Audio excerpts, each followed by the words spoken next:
Hi Aquarius! Welcome po sa ating channel. At ito ay inyong daily gabay tarot reading for July 4, 2024. Para po ito sa inyo Aquarius. Please be reminded Aquarius, kung naka-resonate kayo, comment down. Kung hindi kayo naka-resonate, ibigay niyo po sa iba kasi general reading po ito. So this is for you Aquarius, July 4, 2024.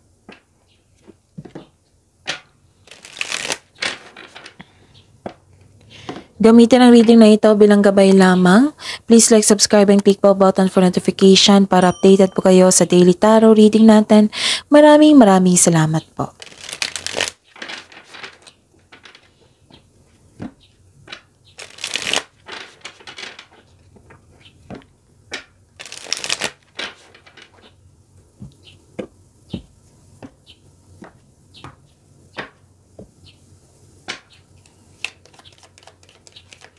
Spirits Guide, mga ganap po.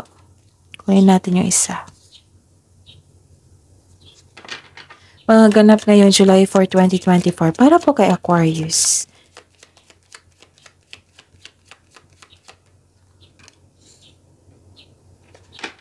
Ang air signs ngayon ha. Happy kayo lahat. Gemini, Libra, and Aquarius. I'm so happy for you. Happy na sobrang busy.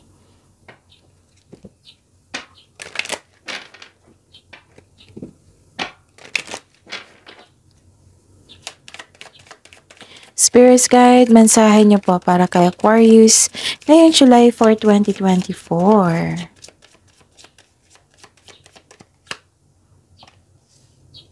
Okay, dito lang yan. Aquarius.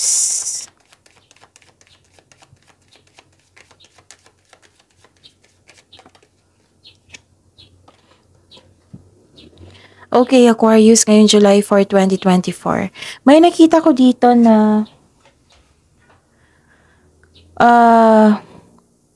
parang humingi ka ng advice sa isang tao na maraming experience. Pwedeng kausap mo din yung amo mo, boss.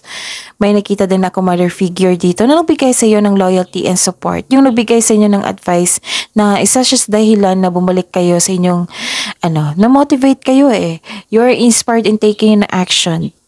Nang dahil sa taong ito.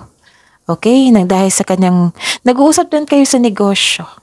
Sa inyong finances, sa inyong career. Yes. Isa siya sa dahilan na na-inspired kayo ulit. And, yes, may nakita kong power dito eh. So, balik confidence dito. And, nagkaroon din ng protection and authority. Wow. So, this is, ang ganda dito kasi, nakita ko happy kayo. Lahat talaga ng signs kasi ang nauna Gemini, Libra. Sunod kayo. So, air signs kayo lahat. So, I'm happy for you kasi happy kayo. Nagkaroon pa ng happiness.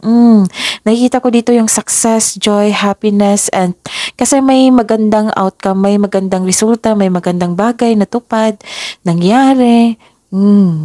Tapos may nakita rin ako ditong you felt security and comfort. Nagkaroon ng security and comfort. You felt relaxed pag nagstay kayo sa bahay. Nagpahinga kayo sa bahay. Pwede din nag-leave kayo ngayon kasi may nakita rin akong bakasyon dito. Pwede nag-staycation kayo sa bahay. Pwedeng kasi yun, you felt comfort pag nasa bahay kayo. May nakikita ako dito nag-uusap regarding sa domestic matters. Pwede din nag-uusap kayo regarding sa inyong anong tawag dito? Property. Pwedeng bumili, pwedeng ibenta, ganon. Nag-uusap yung grupo ng tao, pwedeng family mo ito. Okay, yung message po para sa inyo, Aquarius, take time for relaxation and adventure. Pwedeng may biyahe kayo ngayon, ha? Para magkaroon ng new journey, adventure, pwede din nagbakasyon kayo, pauwi sa bahay, ganon. Wow, so this is resilience, rise above tribulations. So, full of, kayo ngayon? Full of energy. Full of confidence. Spirits guys, ano po ang energy ni Aquarius ngayong July 4, 2024?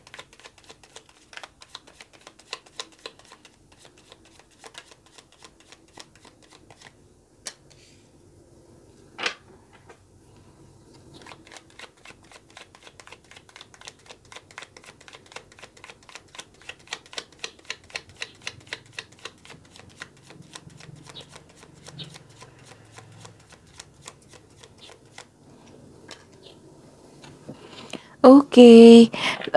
Daily reminder po, last 4 days, panoorin nyo. Kung napanood nyo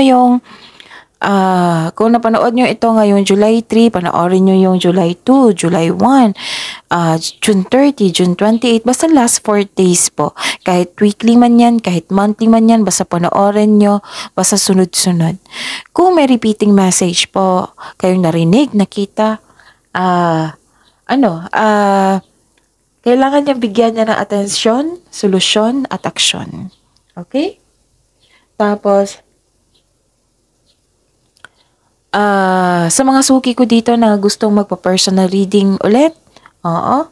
So, gusto ko ipaalam sa inyo na open na po yung July 2024. Yes, July na po. July 2024 monthly gabay tarot reading niyo po.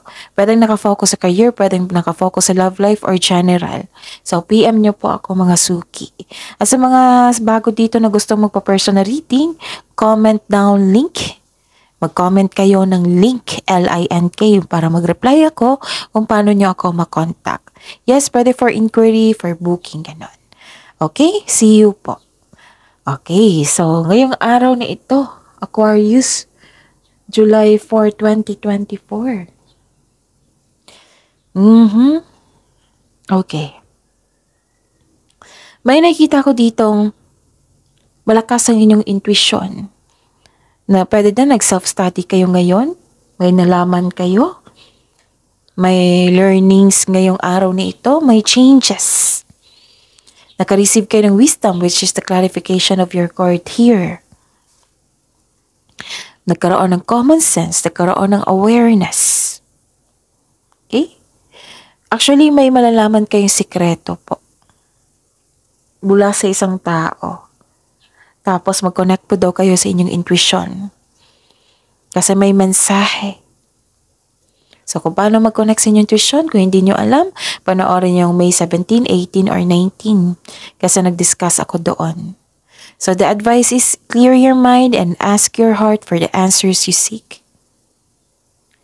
The answers are already within you. Kung may mga katanungan kayo andyan na po sa inyo yung sagot, sabi po ng card. Trust yourself first. Ang sabi po dito. Okay? The advice is clear your mind and ask your heart for the answers you seek. Trust yourself and follow your intuition. Kasi ito yung maggagabay sa iyo at magsasabi kung ano yung next action mo patungo sa tagumpay. Okay? Meron pa pala. Okay. May nakita rin ako dito na nagkaroon ng delay. Pwedeng disappointed ka kasi nagkaroon ng delay. Delay sa plano, delay sa parating na pera, bagay, tao, ganun. Or delay sa mensahe. Nagkaroon ng hesitation to take an action. Pero huwag kayong mag-alala kasi humihingi kayo ng advice dito So, ayun. Nag-go kayo. Okay? Basta be confident at magkaroon ng mataas na pasensya, mahabang pasensya. Build a solid plan na magkaroon ka ng confidence at alamin mo kung ano yung pumipigil sa iyo. Baka yung pumipigil sa iyo ang yung intuition. Kasi may mensahe siya.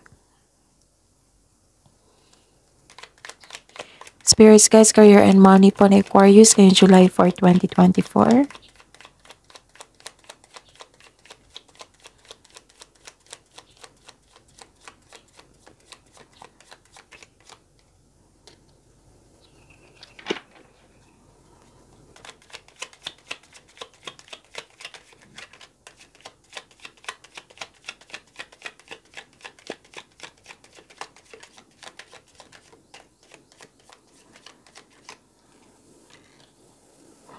Okay.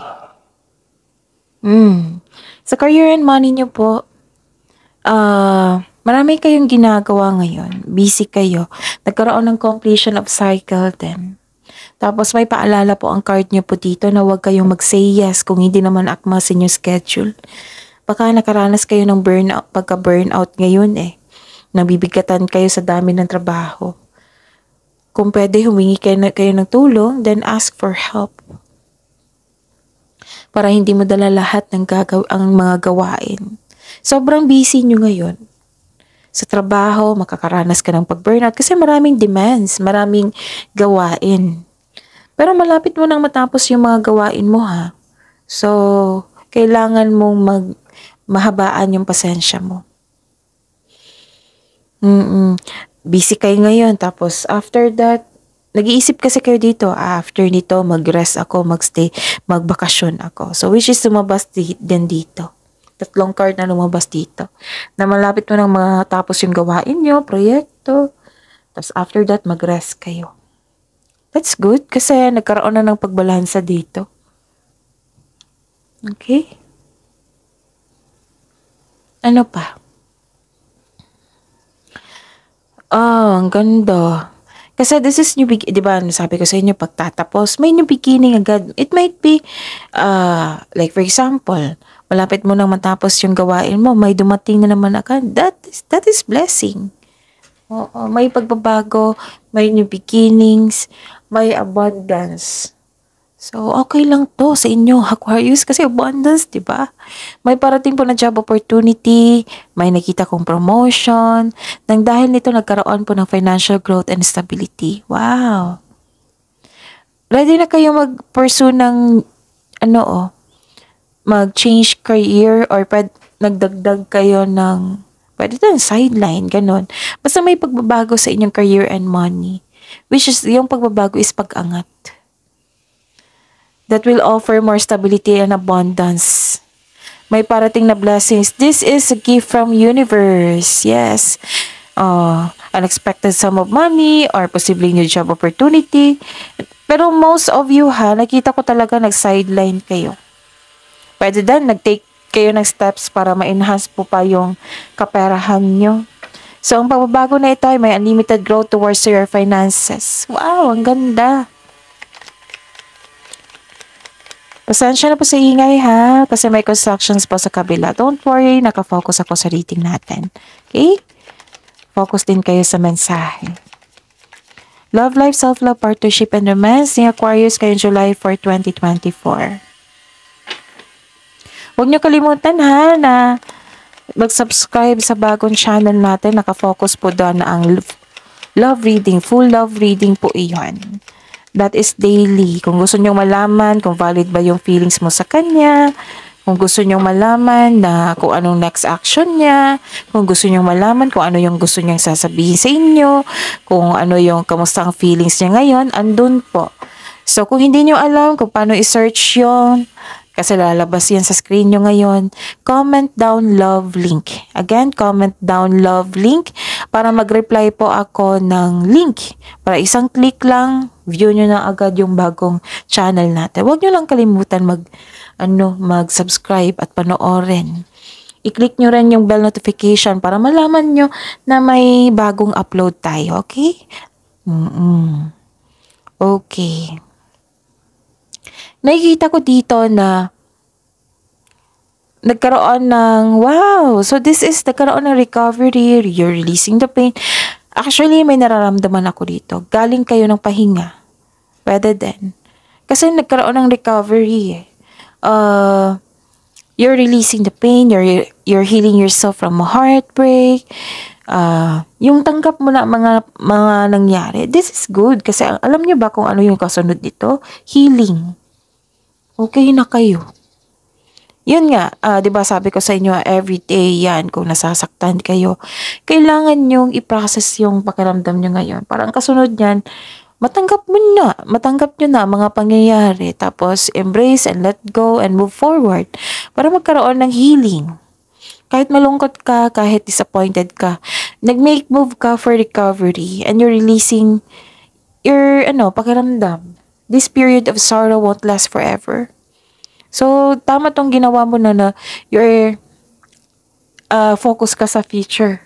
So, gumagawa ka ng paraan para magkaroon ng development sa inyong sarili, sa relasyon sa isang tao. Okay? Tapos, wag niyo po daw dalhin yung problema, yung mga nangyari sa nakaraan sa present nyo. Sabi po ng card. Okay? So, ang ganda ng reading. I consider this as like, maganda kasi moving on, healing, freedom, and happiness, and abundance. Ang ganda. So, alam mo kung gusto nyo mag-busy, maging busy sa career and money kasi busy is equivalent to money, di ba? Oo. So, see you tomorrow, Aquarius. Please like, subscribe, and click bell button for notification para updated po kayo sa daily tarot reading natin. Maraming salamat po.